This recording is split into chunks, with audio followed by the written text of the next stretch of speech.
Hey everyone, GuardianE here with another live reaction and first impression video in Fire Emblem Heroes. And tonight we should be getting the reveal of the next mythic hero in the game. If I were a betting man, I'd put my money on Leaf. All signs kind of point to Leaf. We just got the conclusion of Book 3. The last mythic hero was Thrasher, so it makes a lot of sense that it would be Leaf, but who knows? They could throw us a curveball. They've always been known to kind of try to shake up the norm a little bit, so let's go ahead and watch the trailer together for the first time. Let's see what this is all about. A new mythic hero joins the battle. Wait, that... Dawn's Trueblade. That's not Leaf. Altina? What? That Kita Senri art. Wait, hold on. Hold on. Wait, that's not Leaf? What is happening? Oh, wow. Oh my god, that animation is sick. Oh, she looks cool. That is awesome. Wait, where the heck is Leaf? Wait, these heroes also appear in the event. Okay, there's going to be Fjorm, Legendary Lyn, as well as Legendary Marth. We've got Brave Tiki, or Legendary Tiki, I should say. Mythic Duma, Bridal Fjorm. Got Yarn in there, as well as Summer Levitain. Summer Gunthra, as well as Mythic Sothis. And, and of course, Legendary Julia. Wow, okay, alright. So they are going to throw that curveball. It is not going to be Leaf. They are holding that, that Bizarro Alphonse close to the chest, so we are not going to be getting Leaf this time around. That's something of a surprise, I have to say. I'm not entirely sure what that means for the Book 3 OCs in the future. I mean, I'm assuming we would also get Hell eventually. I guess it's possible that Leaf wouldn't be a mythic hero, but that seems very strange considering that Thrasher is a mythic hero. So I don't know. I'm curious to see how they would handle that. I will say that I personally appreciate consistency, so I feel like if Thrasher should be a mythic hero, then Leaf should also be a mythic hero, and then Hell should also be a mythic hero, but then they're kind of straining themselves for future releases. Not to say that they couldn't release them way in the future, or maybe not way in the future, but months in the future once Book 4 is rolled around. They're not limited to that, but you would think that they would kind of strike while the iron's hot, and Book 3 just ended. But hey, you know what? Whatever. We've got Altina here. That's awesome. She looks really cool. I mean, she looks awesome. I'm getting more Radiant Dawn representation in here. So the Mythic Hero banner is going to be hitting on the 27th of November, right around Thanksgiving, for those of us that are in the States, and stretching all the way until the 4th of December. So we do have approximately a week to pull for these characters. Let's go ahead and rewind, take another look, take a closer look at the art of Altina, as well as her skill set, to see if she's worth pulling for, as well as take a look at all of the units that are going to be available on this specific banner to kind of rate and grade the different colors as to what we feel is worth pulling for. So let's go ahead and rewind right now. Intelligent Systems and Nintendo definitely always keeping us on our toes as of late, and we'll say that much. Dawn's Trueblade. She looks so cool. I love the fact that she's... Okay, she's got the twin blades going. She has this really long, elegant hair. The twin blades there with each of their glowing auras. The outfit's awesome. The long, flowing hair. She looks really great, and she's a flyer. I didn't even notice she was a flyer. She wasn't riding anything, was she? So I guess she just floats, which is even cooler. So she's she's a red sword user, so she's a red sword flyer. So she has some stiff competition out there, but I'm sure that she brings a lot to the table. We'll have to take a closer look at her actual skill set. The art is done by Kita Senri, and Kita Senri did an amazing job. Has been really banging it out as far as solid artwork. And obviously they're no stranger to the Fire Emblem series. And obviously they've just been a hallmark of the series since, like, forever. They've always been doing Fire Emblem art. So, yeah, no exception here. They did fantastic art here with Altina. Let's go ahead and keep going here. I like the voice work as well. Bajos doing a great job. So let's pause. Alright, so let's pause here, take a look at her skills. So she's dual-wielding Ragnall and Alondite, which has to be one of the coolest things for anybody to do ever. I mean, that's just amazing. That's just absolutely amazing. Might 10, range 1. Obviously, unit can counter attack regardless of foe's range, so it has built-in distant counter, as is, you know, typical for both Ragnall and Alondite. Inflict speed -5, unit attacks. Oh, okay, alright. So, so it has the Brave effect. So it's a Brave weapon. It's a Brave distant counter weapon. Wow, okay. Okay, I see you. I see you, Altina. So, a brave distant counter weapon is kind of redonkulous. That's really strong. And I already see that she has Vantage on the B slot, intended to work in tandem with Ragnall Alondite, so that once she meets a certain HP threshold, if a unit initiates on her, before they even get to attack, she'll slash them twice with Ragnall Alondite. So really, out of the gate immediately, kind of impressive. Pretty strong combination of things. Her own unique weapon, or well, I guess weapons. I guess the combination. Technically, they're owned by other characters, but the combination of them is unique to her. She has her own special, and she has her own A slot. So she comes pretty stacked with stuff. Let's take a look at Twin Blades. It is a 2 cooldown special. Boosts damage by 40% of units res. Interesting. Disables non-special skills that reduce damage by %. Interesting. Okay, so it's a 2 cooldown special, first of all, which is already strong when you have a brave weapon. Boosts damage by 40% of units res, so it has an iceberg, sort of a middle of the road between iceberg and Glacie's effect, right? In terms of damage, but even has cooldown, less cooldown than either of those, which is already really absurd. And then it disables non-special skills that reduce damage by %. So it doesn't affect things like Buckler, like those class of skills, the defensive specials that are out there. This does not disable those. However, it does disable any skills that reduce damage. So we're talking about stuff like Brave Ike, basically. Brave Ike, who with his Irvine refinement, is able to neutralize and nullify a ton of damage. Twin Blades basically nullifies that entire effect, or disables that entire effect. So it's specifically talking about skills that are not specials. It just disables those entirely from reducing damage, which makes me think that in the future we're going to be getting more units with reduced damage by by a certain percentage modifiers to some of their skills or their weapons. At least that's how it kind of reads to me, because quite frankly, Brave Ike is probably the most common unit out there that has this effect on their weapon where this would become valid. Because otherwise the options are pretty limited into what this actually nullifies. Now, the intent could be entirely just to be able to destroy Brave Ike. That could be why they threw this on there, which is, whatever, that's fine. But yeah, I mean, it certainly counters Brave Ike, and there's no doubt about that. It's more a question of what else it counters out there. And there might be something that I'm just not thinking of right now, but certainly Brave Ike is probably the most current and most popular example of being able to neutralize with this special in particular.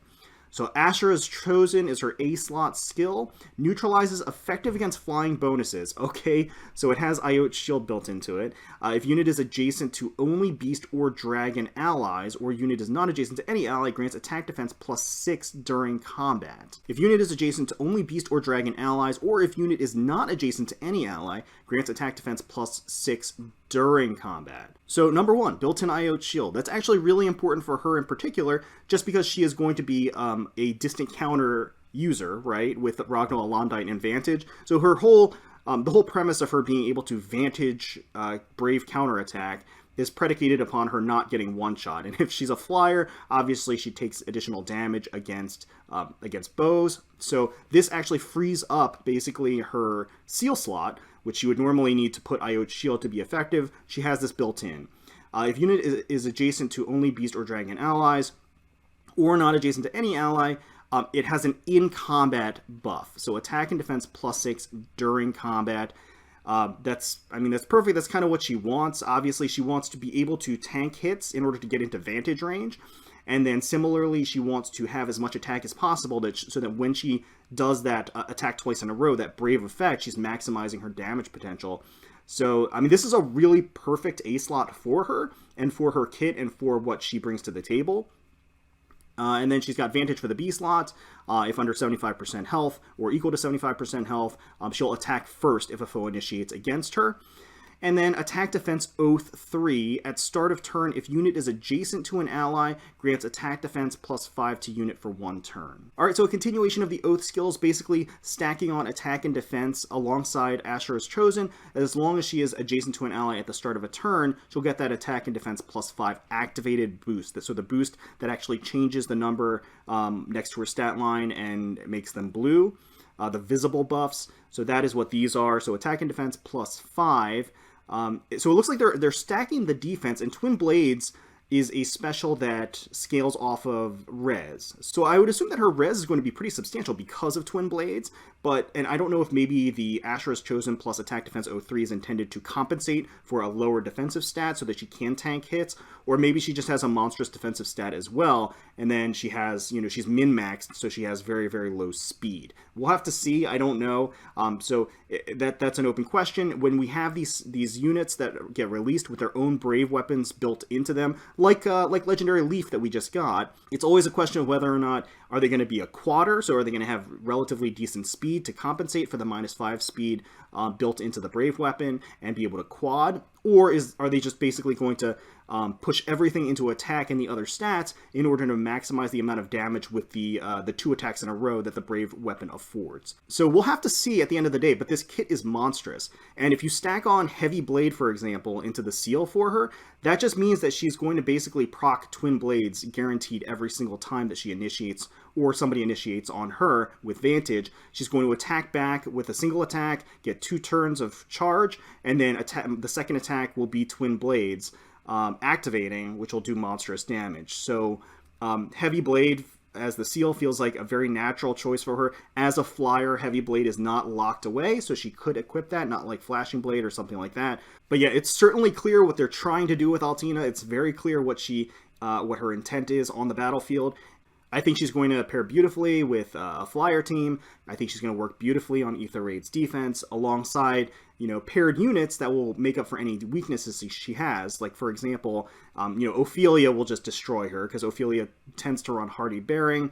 So since she just relies on Vantage to basically be able to do the Ragnall Alandi combo before the attack comes in, assuming that Ophelia has that Hardy Bearing seal, she's just going to take a ton of damage from the AoE and then take the successive magic damage. So in general, one-shotting her or using the Heavy Blade seal, but yeah, I mean, she's definitely a force to be reckoned with and is absolutely a very, very powerful unit. So let's keep going and take a look at her attacking art and animation, because that animation was so beautiful. That is so cool. Yeah, there she goes.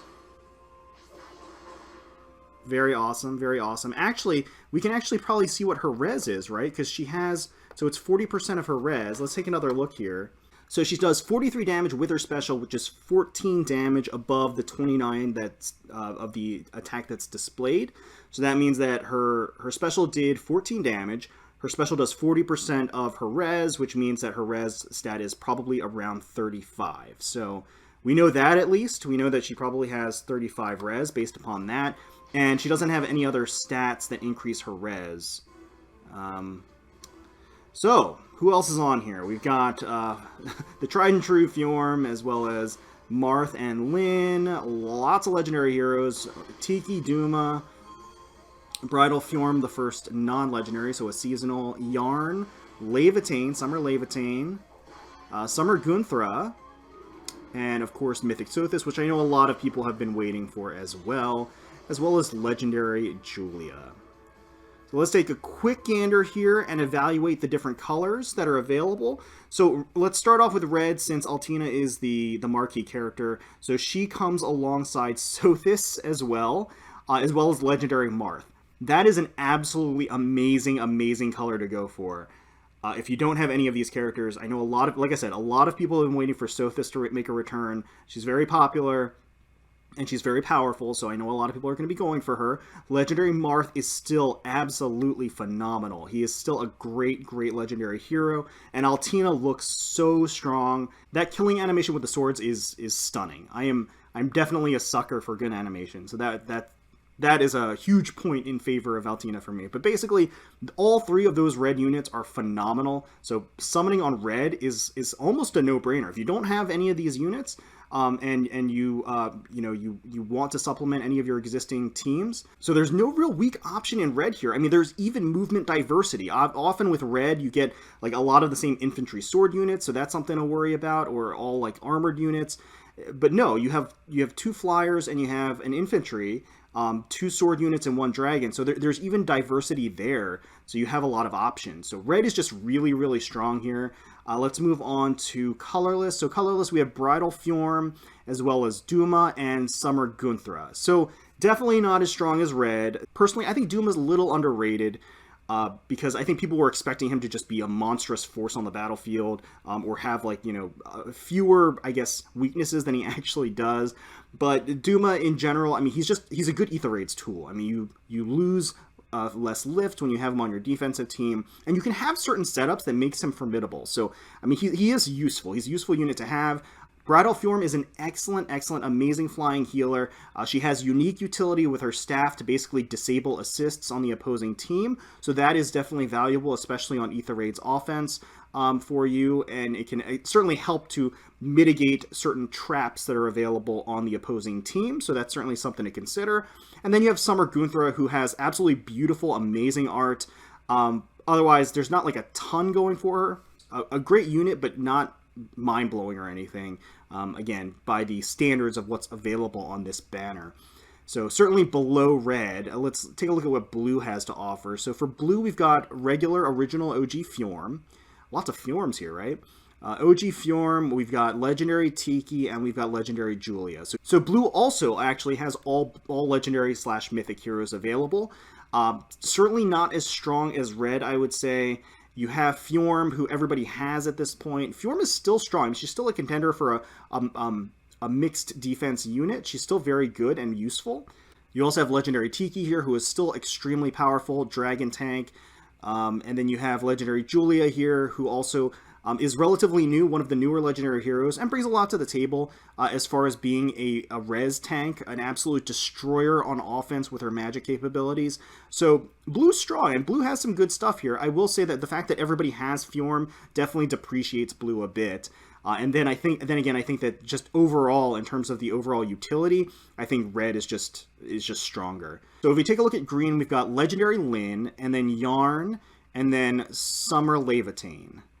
All right, so that's kind of lacking. I'm going to say that green is the weakest color on this banner by far. Legendary Lyn, I think she has her uses, but they're very niche, and I think most people would say that she's one of the weaker overall legendary heroes in the game.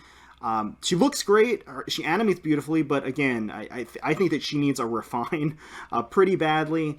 And I think they will do that, to be honest with you. I think they're going to continue to refine basically all of the Gen 1 units, and then they're going to kind of step into the Gen 2 units, and they're also going to go into the Legendary Heroes, and I think Lyn is certainly a front-runner for a Legendary Refine at some point. Yarn's good. I mean, I think he's built to be one of those Cavalry Gale Force users on Ether Raid's offense.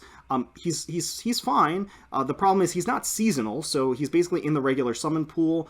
He's not limited in any fashion, and so you can get him at any time. He is certainly strong.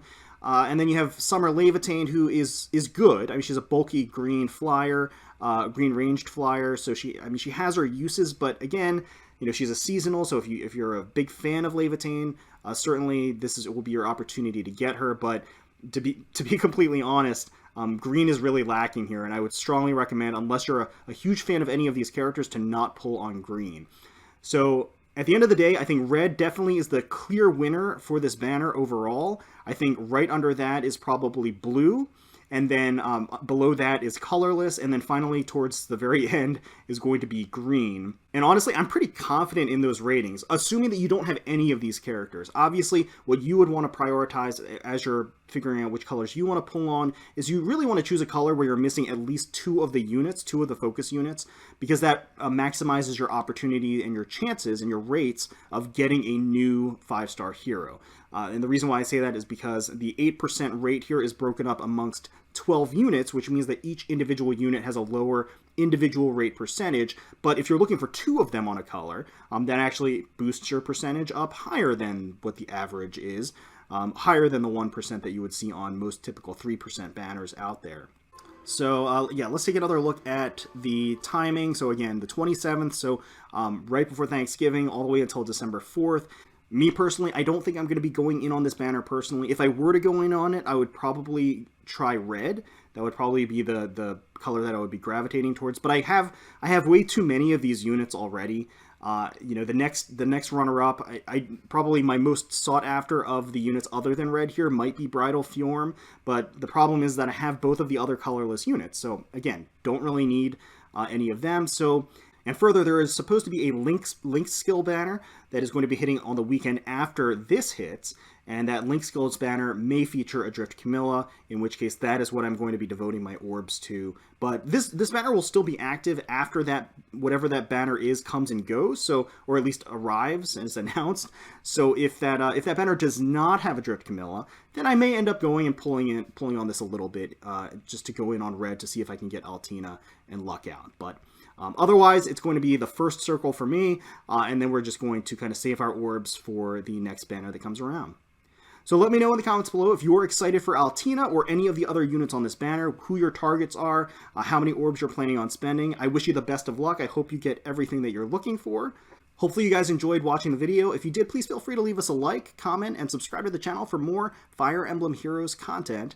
We thank you all so much for watching and taking time out of your day to spend with us. We really, really do appreciate it. And until next time, let's protect those skies.